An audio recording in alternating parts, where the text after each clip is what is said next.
Pernahkah anda terfikir mengapa semakin kuat anda mencuba, semakin jauh impian anda terasa? Anda telah mengikuti semua nasihat. Anda bekerja lebih keras. Anda menginginkannya dengan sepenuh hati.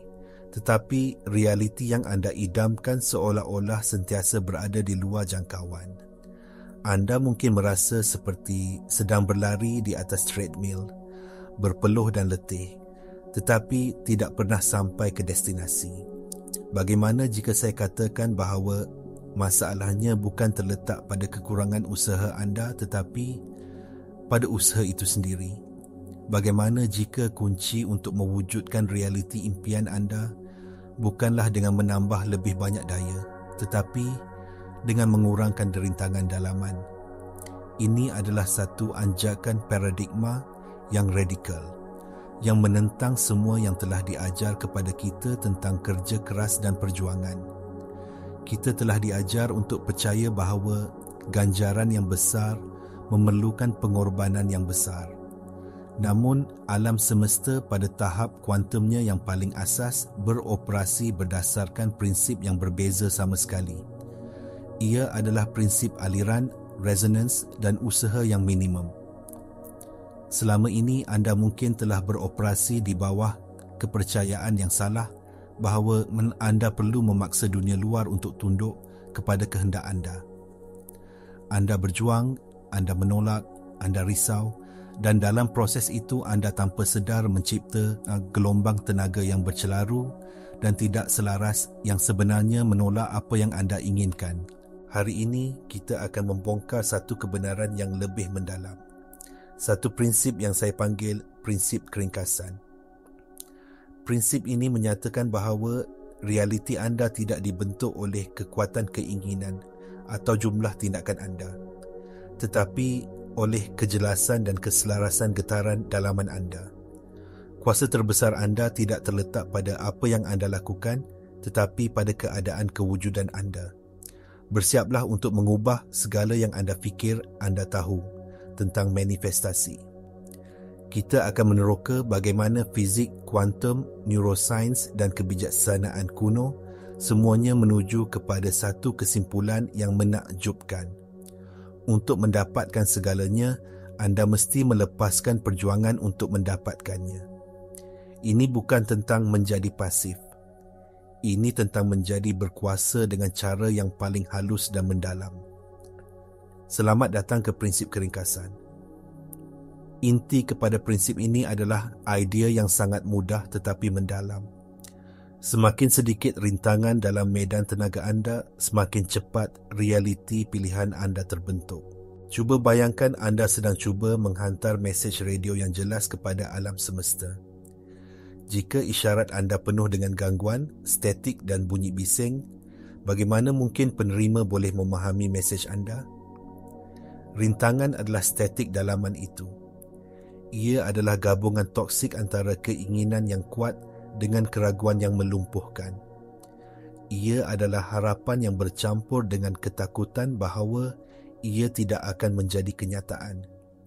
Ia adalah pemikiran yang berlebihan, menganalisis setiap kemungkinan, dan keperluan kompulsif untuk mengawal setiap langkah dan hasil. Rintangan inilah yang mencipta getaran yang tidak koheren, isyarat yang bercelaru yang dihantar ke medan kuantum. Alam semesta tidak bertindak balas terhadap apa yang anda katakan anda mahu.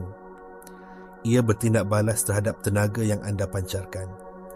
Jika tenaga anda adalah tenaga perjuangan, kekurangan dan keraguan, itulah realiti yang akan terus anda alami, tidak kira betapa kerasnya anda bekerja. Di sinilah kita perlu melihat model realiti kuantum untuk benar-benar faham.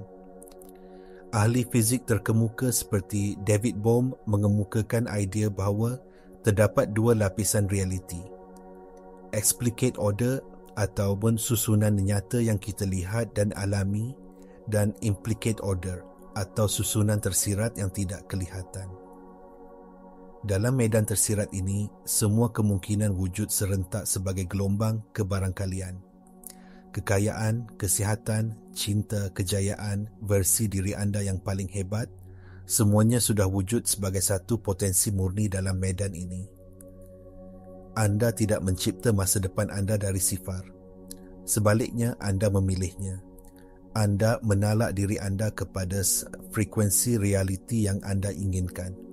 Sama seperti anda menala radio ke stesen kegemaran anda. Proses penalaan ini bukanlah satu tindakan fizikal atau usaha mental yang berat. Ia adalah satu proses penyelarasan getaran. Penyelarasan ini dicapai melalui kesederhanaan, bukan kerumitan. Ia dicapai dengan membersihkan isyarat dalaman anda daripada semua statik rintangan. Jadi, bagaimanakah kita mencapai penyelarasan getaran ini? Jawapannya terletak pada satu lagi bentuk kesederhanaan yang mendalam. Menganggap hasrat anda telah pun tercapai. Guru mistik Neville Goddard mengajar konsep ini dengan sangat jelas. Beliau menyatakan bahawa cara untuk mewujudkan apa sahaja adalah dengan menganggap perasaan hasrat yang telah dipenuhi. Ini bukan angan-angan kosong. Ini adalah satu proses kejuruteraan kesedaran. Ia adalah tentang memasuki keadaan dalaman yang bersih dan jitu di mana apa yang anda inginkan bukan lagi sesuatu yang anda kejar, tetapi sesuatu yang anda sudah miliki. Keadaan ini adalah keadaan kepastian yang mutlak, satu perasaan lega dan kesyukuran yang mendalam kerana ia sudah selesai. Inilah isyarat yang paling jelas dan paling berkuasa yang boleh anda hantar ke medan kuantum. Fikirkan tentang perkara ini. Apabila anda benar-benar tahu sesuatu akan berlaku, adakah anda risau tentangnya? Adakah anda sentiasa memeriksanya? Tidak. Anda tenang, anda percaya. Keadaan dalaman yang koheren inilah yang bertindak sebagai pemerhati dalam eksperimen kuantum kehidupan anda. Dalam eksperimen Dwi celah yang terkenal, zarah-zarah subatom berkelakuan sebagai gelombang kemungkinan yang tidak terhingga, sehinggalah ia diperhatikan. Apabila diperhatikan, gelombang kemungkinan itu runtuh menjadi satu zarah tunggal, satu realiti yang pasti. Kesedaran anda adalah pemerhati itu. Namun, terdapat perbezaan kritikal antara pemerhatian kuantum yang sebenar dan apa yang saya panggil pengawasan. Pemerhatian kuantum yang sebenar adalah tumpuan dalaman. Ia adalah memegang perasaan hasrat yang telah dipenuhi dalam fikiran dan hati anda, tanpa menghiraukan apa yang ditunjukkan oleh deria fizikal anda pada masa ini. Sebaliknya, pengawasan adalah tumpuan luaran. Ia adalah tindakan sentiasa memeriksa realiti 3D anda untuk mencari bukti. Adakah ia sudah berlaku? Di manakah tandanya? Mengapa ia mengambil masa yang lama? Setiap kali anda melakukan pengawasan, anda sebenarnya menghantar isyarat yang sangat kuat kepada alam semesta. Isyarat ketidakpercayaan.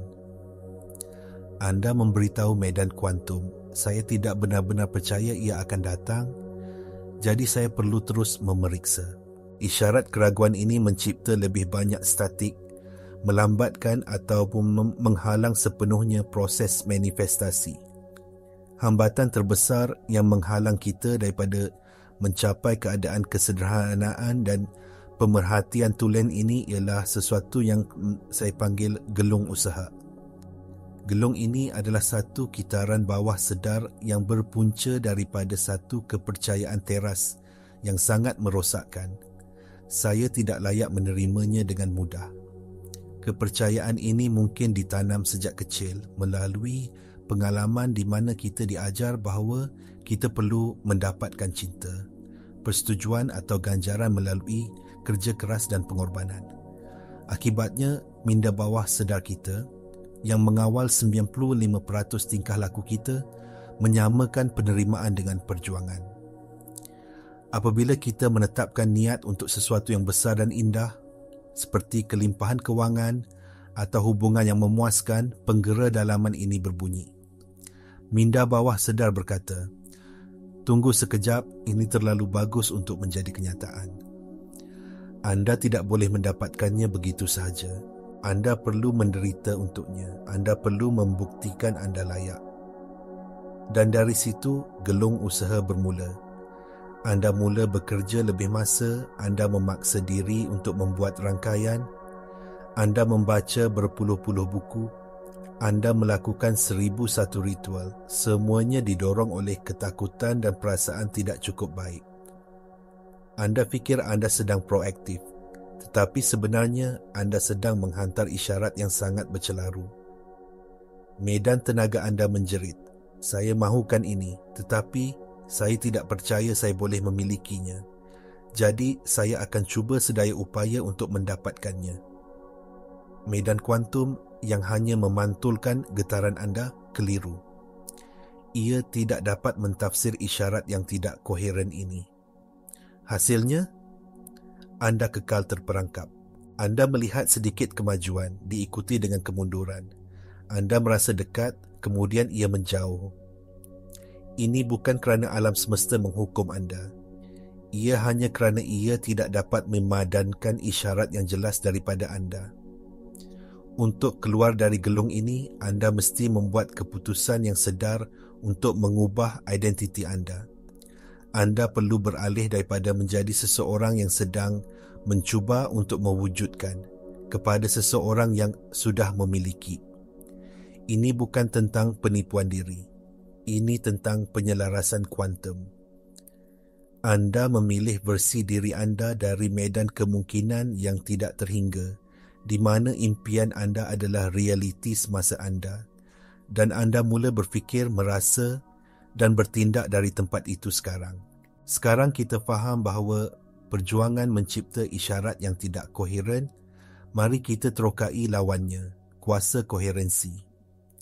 Penyelidikan saintifik, terutamanya dari institut seperti HeartMath, telah menunjukkan bahawa hati manusia menjana medan elektromagnetik yang jauh lebih kuat daripada otak.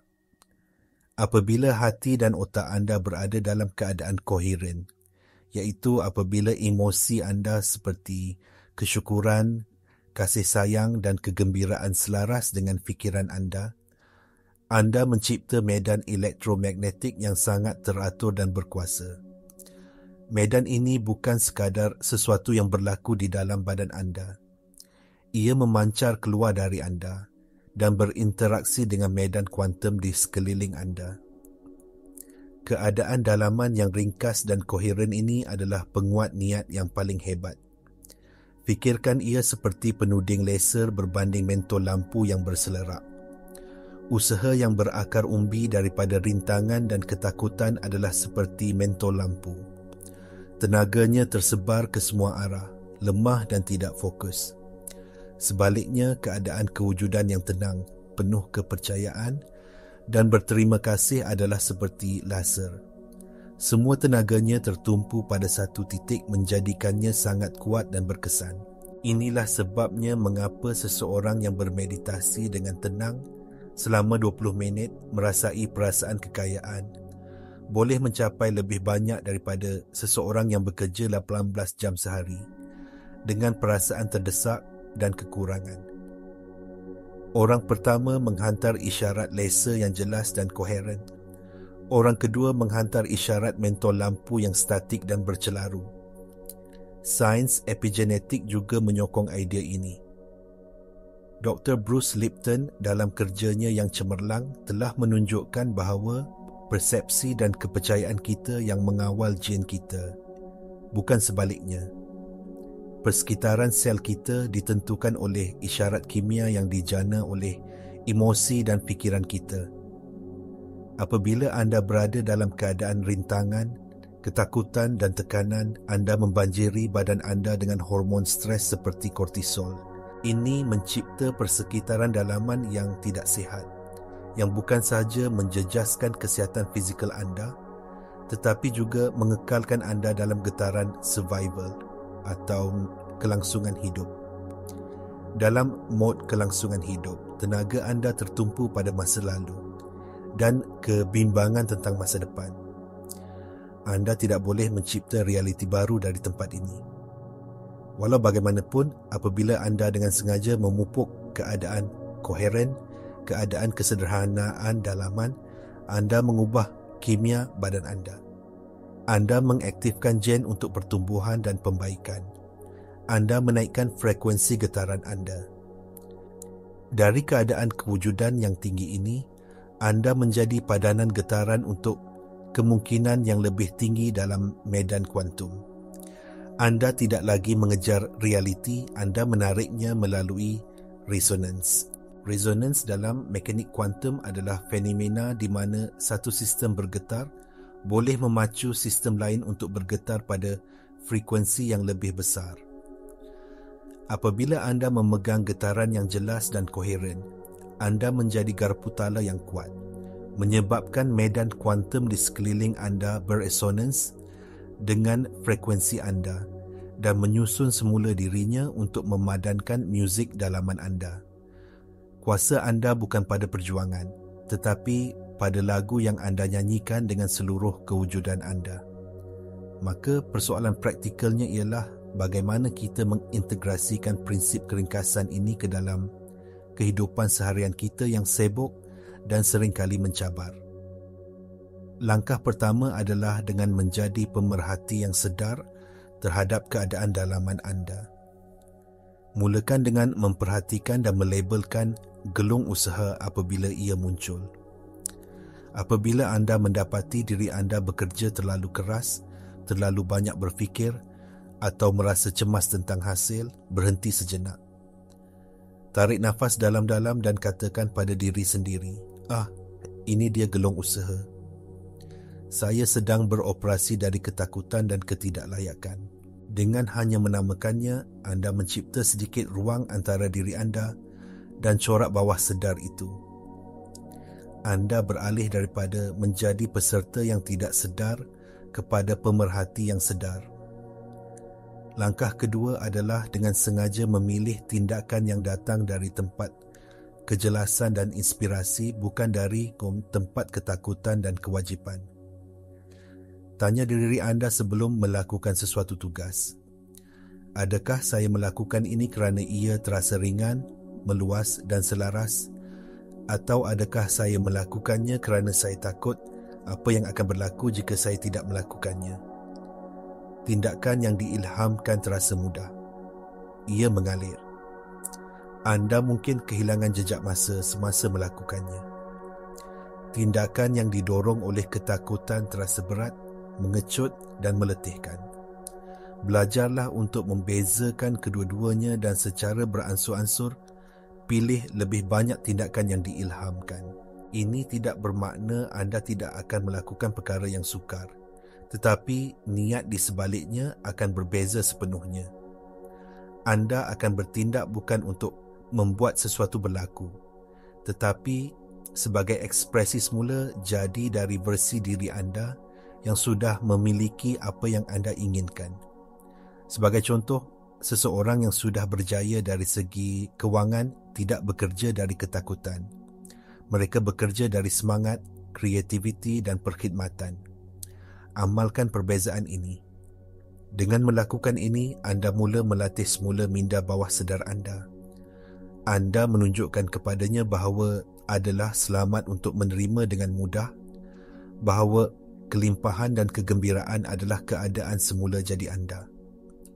Salah satu cabaran terbesar dalam mengamalkan prinsip keringkasan ialah melepaskan keterikatan pada garis masa. Minda kita yang linear suka bertanya, bila ia akan tiba? Keperluan untuk mengetahui bila ini adalah satu lagi bentuk rintangan. Ia adalah pengawasan yang menyamar. Ia menyiratkan bahawa anda tidak benar-benar percaya ia milik anda sekarang. Untuk benar-benar memantapkan keadaan kewujudan yang baru ini, anda mesti melepaskan bila dan sebaliknya jatuh cinta dengan proses menjadi. Fokus anda mesti beralih daripada mendapatkan hasil kepada menikmati perasaan memiliki hasil itu sekarang. Keraguan pasti akan muncul. Minda ego anda yang terbiasa dengan perjuangan dan drama akan cuba menarik anda kembali ke corak lama. Ia akan membisikkan perkara seperti, ini tidak masuk akal. Anda perlu melakukan sesuatu. Lihat, tiada apa yang berubah. Apabila keraguan ini timbul, jangan melawannya. Melawan keraguan hanya memberinya lebih banyak tenaga. Sebaliknya, akui ia. Katakan, saya melihat kamu, keraguan. Terima kasih kerana cuba melindungi saya. Tetapi, saya memilih untuk kekal dalam kepercayaan saya. Kemudian, dengan lembut, alihkan perhatian anda kembali kepada perasaan hasrat yang telah dipenuhi. Letakkan tangan anda di hati anda, rasakan kehangatannya dan hidupkan kembali emosi kesyukuran, kegembiraan dan kelegaan seolah-olah impian anda baru sahaja menjadi kenyataan. Lakukan ini berulang kali. Ini adalah latihan mental dan emosi anda. Setiap kali anda memilih kepercayaan berbanding keraguan, anda mengukuhkan laluan saraf yang baru. Anda sedang membina otot iman anda. Fahami bahawa realiti luar anda mungkin mengambil sedikit masa untuk mengejar realiti dalaman baru anda.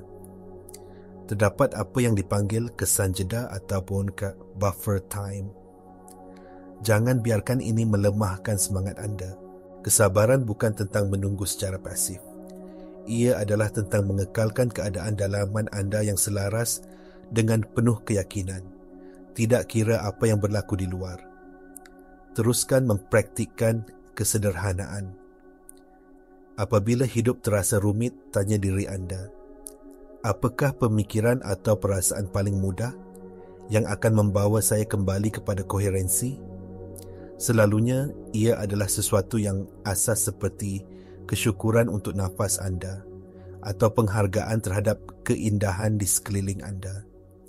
Jadikan kesederhanaan dan koherensi emosi sebagai keadaan semula jadi anda tempat perlindungan dalaman anda. Dari tempat ini, anda tidak lagi mengejar realiti. Anda menjadi pusat graviti yang kuat dan realiti yang anda inginkan tidak mempunyai pilihan selain ditarik ke arah anda. Kesimpulannya, perjalanan untuk mewujudkan kehidupan impian anda bukanlah satu pendakian gunung yang curam yang memerlukan usaha tanpa henti. Sebaliknya, ia adalah satu proses menanggalkan lapisan. Ia adalah tentang menanggalkan beban rintangan, keraguan, ketakutan dan kepercayaan bahawa anda perlu berjuang untuk nilai anda. Kuasa sebenar anda tidak diukur dengan jumlah peluh di dahi anda, tetapi dengan tahap kesederhanaan dan koherensi dalam jiwa anda.